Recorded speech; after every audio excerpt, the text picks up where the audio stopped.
Hi ladies and gentlemen, this is the video for notes 10.1. I'm sorry, I meant 10.9. I'm going to start this video with some information that I just want you to review. So these first 3 slides are not in your notes, but I want you to, as I'm going through them, to stop and think about the questions I'm asking and see if you can answer them. So I'm going to ask a question, and then I want you to answer it out loud while you're watching the video so that you can practice getting that information in your head. When you actually answer the question out loud, it forces your brain to think through it and become active in the video instead of passive. And we know if you're actively learning, you're retaining the information better. So these first 3 slides, I just want to make sure that I'm reviewing everything that you've learned and kind of getting the big picture of what we've been doing and hopefully make some things a little easier. Okay, so my first question is, what is a system? Now, that's a question that you would answer out loud. What is a system? All right, so a system of equations is 2 or more equations that we graph. So in this case, if I were to graph this one, wait, that's not a very good picture. Let me try again. And I'm going to call that Y1. Notice that I label it. And then if I were to graph this second graph, let's pretend that dot went well. Then this would be a graph of systems because I have at least 2 equations that have been graphed. Now, where these 2 equations cross, that one point or that coordinate pair or ordered pair that they cross at, that is my solution. And what that means is that is where the 2 equations have the same y value or the same output. Now, we've talked about systems of inequalities, but that was in Unit 10. And so I want to make sure that I'm honoring that you could have a system of inequalities. I know that it's an inequality because it has a less than or greater than. And in this case, it's equal, so my line is solid. And I would check my point 0, 0. And when I do that, I'm going to find out that I shade in this direction. Now, my next equation for the system of inequalities is a Vux or a Hoy. Now, I teach my students to write down Vux Hoy and mark out what it's not. I know it's not a Hoy because it's an X, so I know it has to be a Vux, which means it's a vertical line. Now, this vertical line is going to be dashed because it does not have the underline. And in this case, it says X is greater than 1. So I would shade to the right. Or I would test a point and shade accordingly. Now, my solution in this place, I want to check 4 points here. So I'm going to label them A, B, C, and D. We're going to talk about all 4 points. So a solution for an inequality has to be in the shaded area of both inequalities.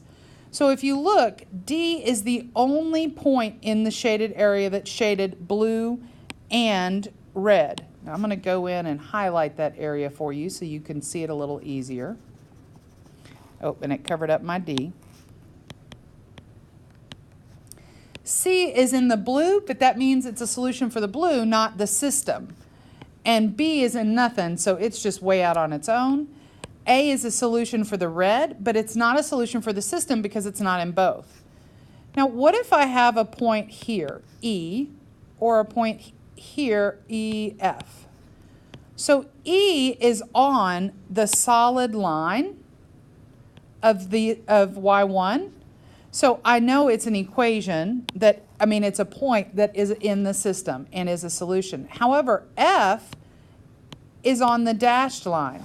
If it's a dashed line, it's not equal to, and so F is not the solution. In this case, E and D are the only solutions. So again, with inequalities, we can have infinitely many solutions, whereas with systems of equations, we have only one solution, and that's where they cross. Now, I want to make sure we take a look at systems of equations and make sure we've got it. So here, is one solution. Here, these are parallel lines, therefore they never cross, so this is no solution. Now, when I'm abbreviating solution, SLON, and then if I have two lines that are the same, where one line graphs on top of the other, then those are infinitely many solutions.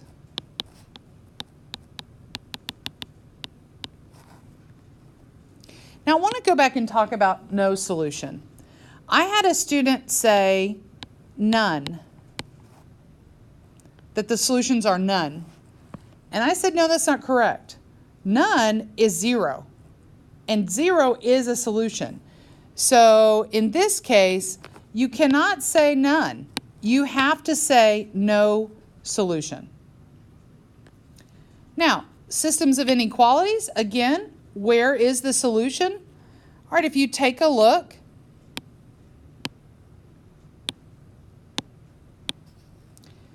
is this a solution? Now I want you to answer, is this ordered pair a solution on three, yes or no, on 3, 2, 1? All right, you should have said yes. And here on 3, 2, 1, you should have said no. And here on 3, 2, 1. Okay, I know it's a little crazy, but still. What about right here? Is that a solution of this inequality? The answer is yes, because both of the lines are equal. Now, look at this one. Notice that the shading never crosses. So that means for this inequality, it would be no solution.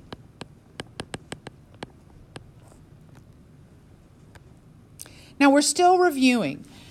So this is the part that we did before we left for the winter break, and we reviewed it the day we got back on 10-6. But I want to make sure you're understanding and remembering the different methods. So the first method, or one of the methods we learned, was finding the solution by using the calculator to find the intersection. In order to do that, first you have to solve for y. Then you put each equation, one of them into y1, one of them into y2. Then you're going to follow the system, the points second, calc, 5. This is the place where people forget. And then you press enter 3 times. Now you'll look at the bottom of your screen, and at the bottom of your screen, it should say the word intersection. If it does not, you haven't done these 3 steps correctly. And at the bottom of the screen, it should say, we're going to ignore that. Something happened weird there. In the bottom of the screen, it should say something like x equals 3, y equals -2, and that's your solution.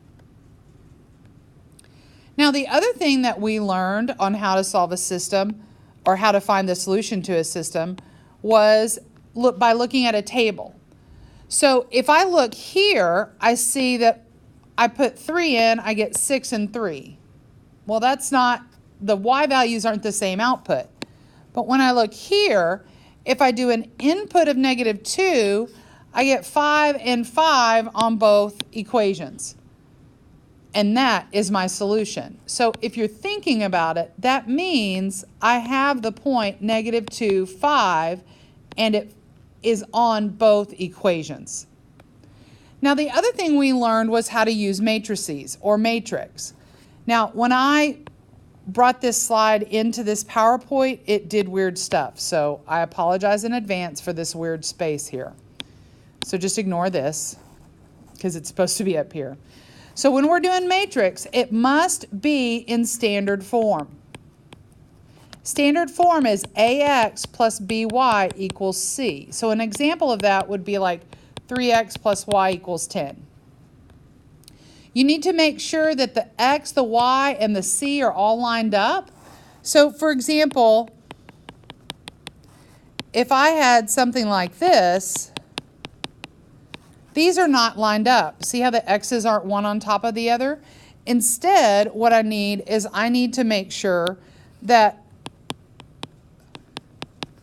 and I'm just making up things, that the x's and the y's and the c's are all lined up. From there, I set up my matrices. and I do my matrix math. So you would press second matrix, arrow over to the math, and then arrow up to RREF. And we've reviewed that this week, so I'm not super stressed about it, that you don't remember it. If you get a solution that looks like this one, 1001, 1001, then you know that this system crosses at 5, -2. Whereas I want you to look at this one. See how it has zeros all across the bottom? If you get a solution of all zeros across the bottom, then that is infinitely many solutions.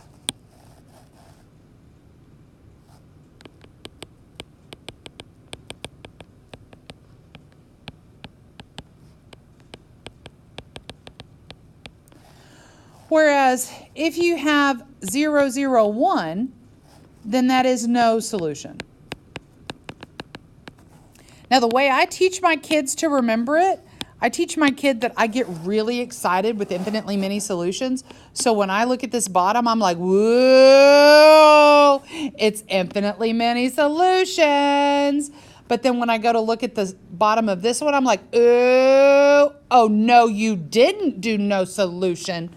Because, you know, it's like I like infinite more. Anyway, the last method we learned was how to use substitution, and we did that on Tuesday in notes 10.7 and 10.8, I believe. So I'm not going to spend time to review it. Just a reminder, exemption cards are available for I am recording this video at the same time that the announcements have come on. And so that announcement doesn't make sense for you right now, so I'm just going to keep talking so you can't really hear it. But basically, Miss Elder is coming over to remind you to pick up your exemption cards.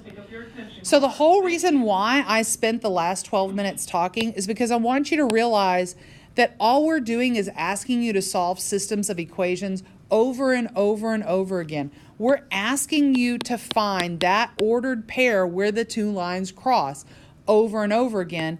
And we just did it lots of different ways. We've talked about 5 different methods.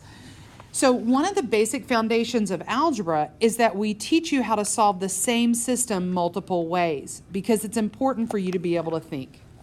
All right. Now it's time to actually move on to today's lesson. So we're doing notes 10.9. And the objective today is to set up a system from word problems and solve using any of those 5 methods that you want to use, okay? You can solve using any of those methods that you want to use. Now, we're not going to actually solve them. We're going to pick the method and talk about why we chose that method today. Okay, so the first thing, I have a yellow cab and I have a blue cab. So here's my yellow cab and there's my blue cab. And it says write the equation for each of the lines. Well, I noticed that the yellow cab has a b at 2. And if I take a look at the slope, if I use these 2 points, then I go 1, 2, 3, 4, 5, 6, 1, 2, 3, 4, 6, 4. And you can use any points you want. The slope of the yellow would be rise over run, 6, 4.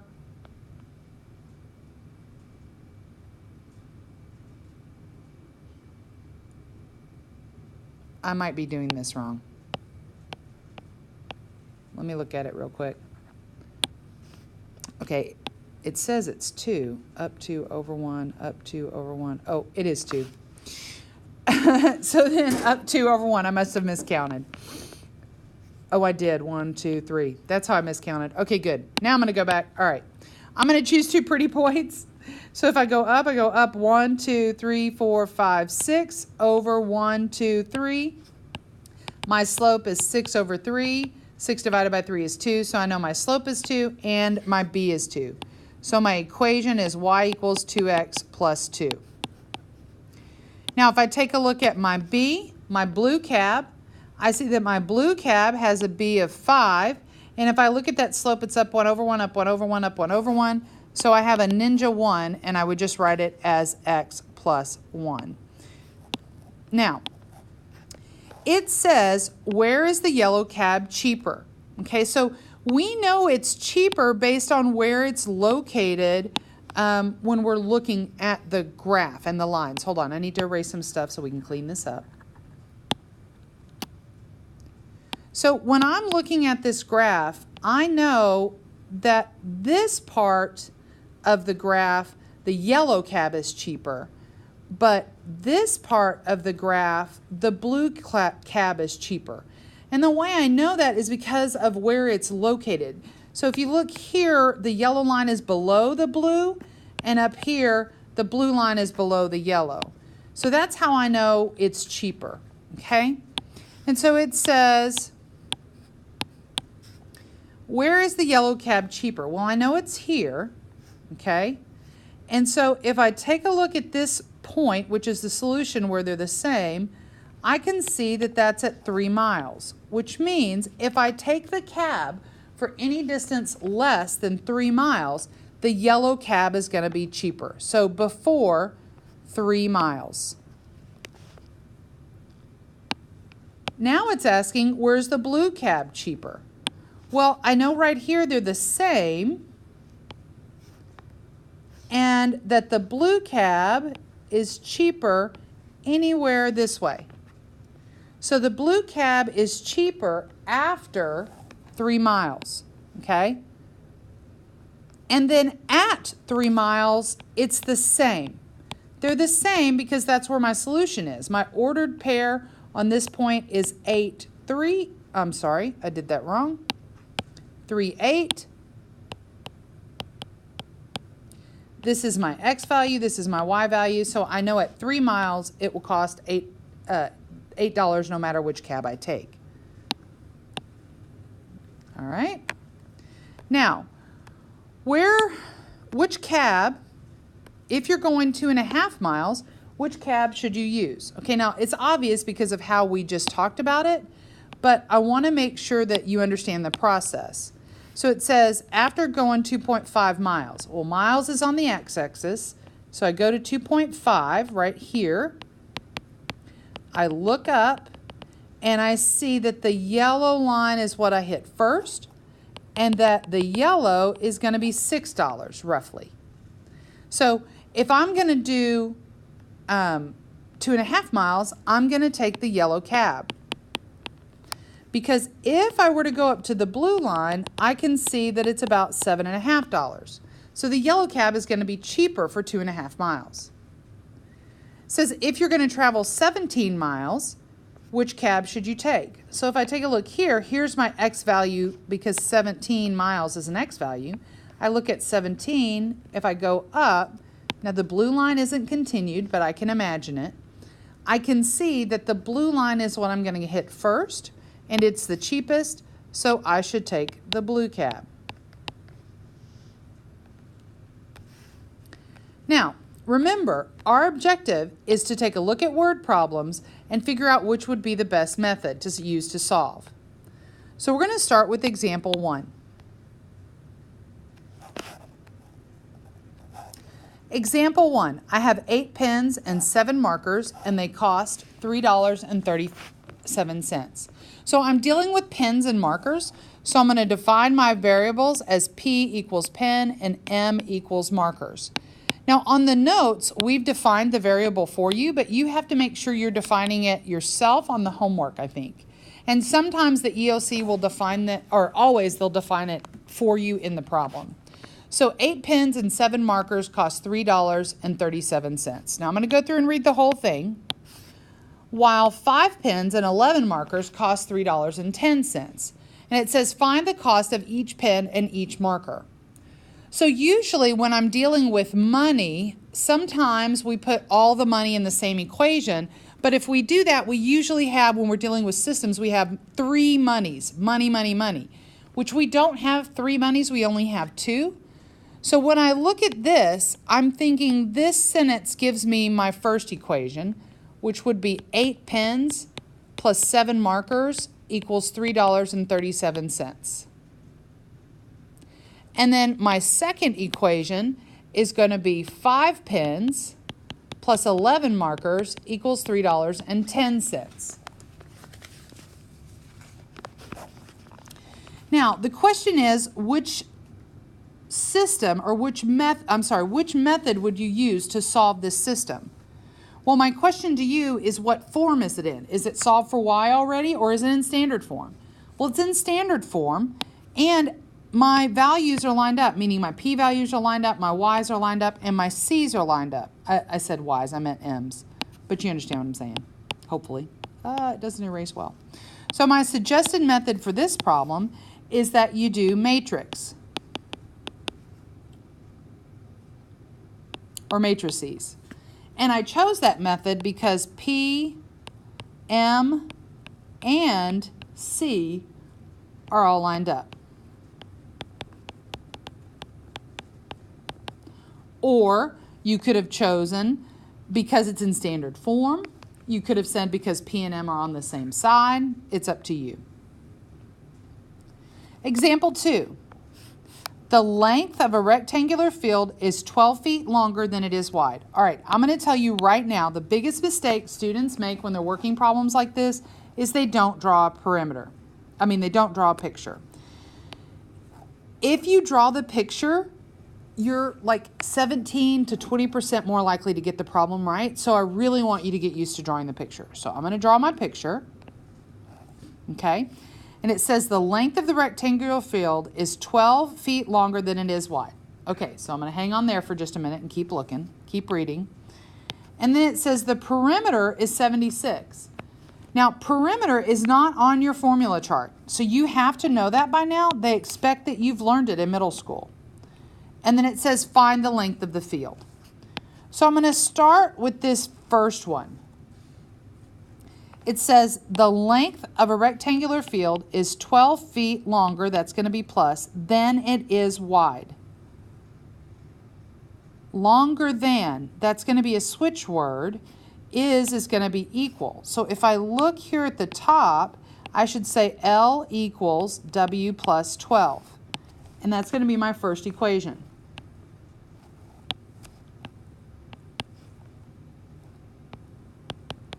Now, if you said 12 plus W, it's the same because we're adding. Now it says the perimeter is 76. Okay, so I need to think about the perimeter of a rectangle. I have a width, a length, and a length. That means 2W plus 2L, right? 2W plus 2L equals my perimeter. So that means that when I'm dealing with this, I know the length is W plus 12, and I know this is W. I know the perimeter is 76, so that means that 2L plus 2W equals 76. Now, what method would I use? Well, I have one of the variables solved for, and so I would use substitution. And I would use that because one equation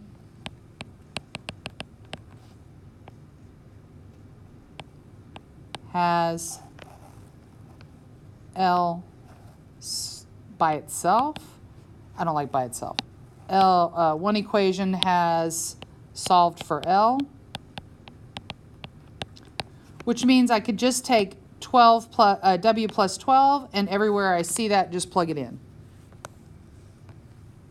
Now, the objective for today's lesson is that we will solve systems using word problems, and we can choose any method. Now, I want to go back to this one for just a minute. You can choose any method. Attention students. Oh my gosh, there's another announcement, really? If you hate using substitution, then don't worry about it. And if you like matrices, then line it up and get it ready for a matrix and plug it in and do it. You can choose what method you want. It's just going to be more work if that's a method you choose. Okay, example 3. Miss Biggs has 18 students in her Algebra 1 class. All right, so Miss Biggs has 18 students in her Algebra 1 class. All right. There are 3 more boys than girls. Okay, so we're dealing with boys and girls. So I have B equals boys and G equals girls. Write a system of equations that could be used to find B, the number of boys, and G, the number of girls in her class. Okay, so I'm going to go back to that first sentence again. Miss Biggs has 18 students in her class. Okay, so if Miss Biggs has 18 students in her class, then she has only girls and boys in that room. So it means girls plus boys equals 18 because it's a total. And they're going to try to mess you up, right? So girls plus boys equals 18. Now, taking a look at that second equation, there are 3 more boys than girls. 3 more boys than girls. So I know I'm dealing with boys and girls. What do I have more of? Do I have more boys or do I have more girls? I want you to answer that for me on this video. Do I have more boys or do I have more girls? What do you think? You're right, I got more boys. So I know when I'm setting up the equation, to help me not get confused, I do capital letters, okay? So I have more boys, so I draw the capital letter. So 3 more boys than girls. So what am I going to have to add to so that both of these are capital letters? Well, the answer is I have to add to G. So I know boys equals G plus 3. Or 3 plus G, however you want to work it. If I have 3 more boys, in order to make them equal, I've got to add 3 to the girls. Okay? My suggested method in this case would be substitution. And I would use substitution because B has been solved for.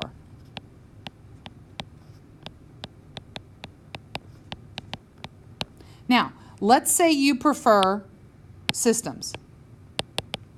I'm going to rewrite these down here real quick. I'm sorry, matrix. Let's say you prefer matrices. Then what you're going to have to do is move the G over, okay? So in order to do that, I would subtract G from both sides. And I would get negative G plus B equals 3. I would use this equation, and set up my matrices. Okay? So it just depends on what you want to do and which method you like. You get to choose. It's one of the only times we're going to let you pick whatever you want. All right.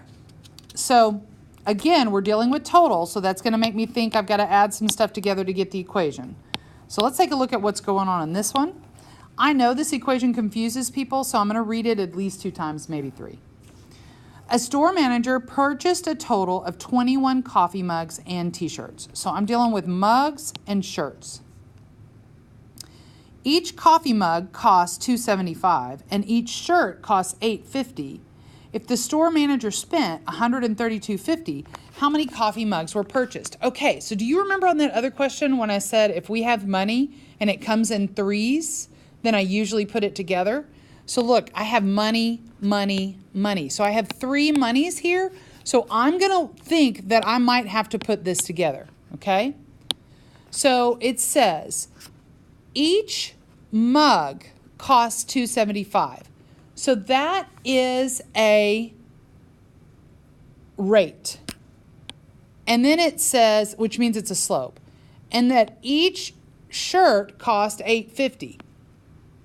And then the total cost was $132.50. So I'm going to end up putting all 3 of those together. And then it says the store manager purchased a total of 21 coffee mugs and shirts. So that means 21 equals mugs plus shirts. All right? So mugs plus shirts equals 21. Now going back to that money, money, money. Okay, so if we have 3 monies in an equation, it's usually that we're going to end up putting them together. So each coffee mug costs $2.75, plus each shirt is $8.50, and the total was $132.50. Oh, I wrote too big. Let me go back and fix that so it looks a little better. So 275M plus 850S equals 132.50. Okay, we've been doing this long enough now that I think you can figure out which method we're going to use, okay? So what method do you think you're going to use? Tell me on 3, 2, 1. Well, I certainly hope you said matrices. All right? Reason why I knew it is because M, S, and C are all lined up.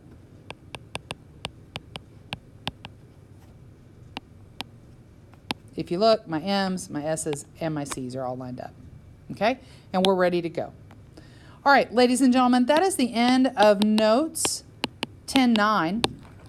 I want you to know that if you need to go back and review the first part, that would be great, and maybe just listen to it to make sure you remember all the methods. You now need to take a look at homework assignment 10-9, get that completed and turned in and ready for class. All right, thank you for listening to the video.